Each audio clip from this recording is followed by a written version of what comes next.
50,000 টাকার কাজ মাত্র 5,000 টাকায় করে দেন এই চাচা। ক্ষতিগ্রস্ত টায়ারের নির্দিষ্ট অংশের চারপাশে মাটির আস্তর দিয়ে তার মধ্যে কলন্ত সীসা ঢেলে এমন এক অভিনব কৌশল অবলম্বন করে তিনি পুরনো ট্রাক এবং ট্রলির চাকা রিপেয়ার করেন, যা রীতিমতো আপনাকে আশ্চর্য করে দিবে। এই চাচার বয়স 70 হয়ে গেছে। আপনারা জানেন, বৃহদাকার বড় টায়ার নষ্ট হয়ে গেলে নতুন টায়ার কিনতে হয়। এরকম একটা টায়ারের মূল্য 50,000 থেকে 1 লক্ষ টাকা পর্যন্ত হতে পারে। অথচ চাচা নিজের দক্ষতা, যোগ্যতা ও অভিনব কৌশল অবলম্বন করে অল্প সময়ে নিজের হাতে থাকা যন্ত্র ব্যবহার করে সহজে রিপেয়ার করে ফেলেন এই চাকা। আপনারা এই চাকা রিপেয়ার দেখতে দেখতে চাচার কিছু জীবন ঘনিষ্ঠ কথা আপনাদেরকে শুনে জানতে চাইলাম, চাচা যান, এত বৃদ্ধ বয়সেও কেন আপনি কাজ করেন? আপনার সন্তানরা কি আপনার ভরণ পোষণ দেয় না? চাচা তার সন্তানদের প্রতি গভীর ভালোবাসা এবং দায়িত্ববোধের পরিচয় দিয়ে বললেন, সন্তানরা আমাদের জীবনের সবচেয়ে বড় আশীর্বাদ। ওরা যখন ছোট ছিল তখন তাদের জন্য রাত জাগা, তাদের পড়াশোনার খরচ চালানো, তাদের ভবিষ্যৎ গড়ে তোলার জন্য আমি কোনো কষ্ট করি নাই। কিন্তু আজ তারা যখন নিজের পায়ে দাঁড়িয়েছে, আমি চাই না আমি তাদের জীবনের বোঝা হয়ে দাঁড়াই। চাচা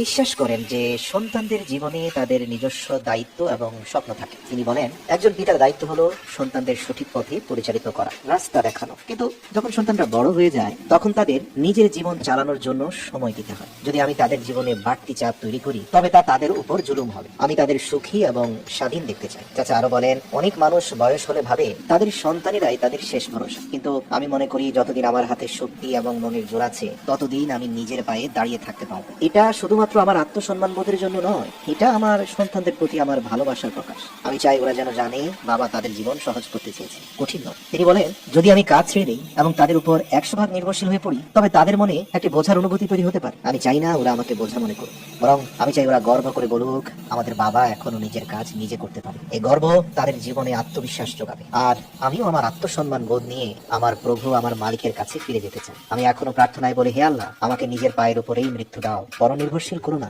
চাচা নিজ সন্তানদের দায়িত্ব সম্পর্কে আরো বলেন, সন্তানেরা যখন বড় হয় তাদের জীবনে অনেক নতুন চ্যালেঞ্জ আসে। তারা তাদের পরিবারের জন্য কাজ করে, তাদের সন্তানদের ভবিষ্যৎ নিয়ে ভাবে। আমি যদি তাদের সেই সময় বাড়তি দায়িত্ব চাপিয়ে দেই তবে সেটা তাদের প্রতি অন্যায় হবে। তাই আমি সবসময় নিজেকে বলি, যতদিন সম্ভব নিজে কাজ করো। চাচার এই মনোভাব কেবল তার সন্তানদের জন্যই নয়, সমাজের জন্য একটি দৃষ্টান্ত। তিনি বলেন, আমি চাই সবাই এই শিক্ষা নিক যে জীবনের শেষ সময় পর্যন্ত কাজ করার চেষ্টা করা উচিত, কারণ কাজ শুধু আমাদের জীবিকা নয়, আমাদের জীবনের অর্থ।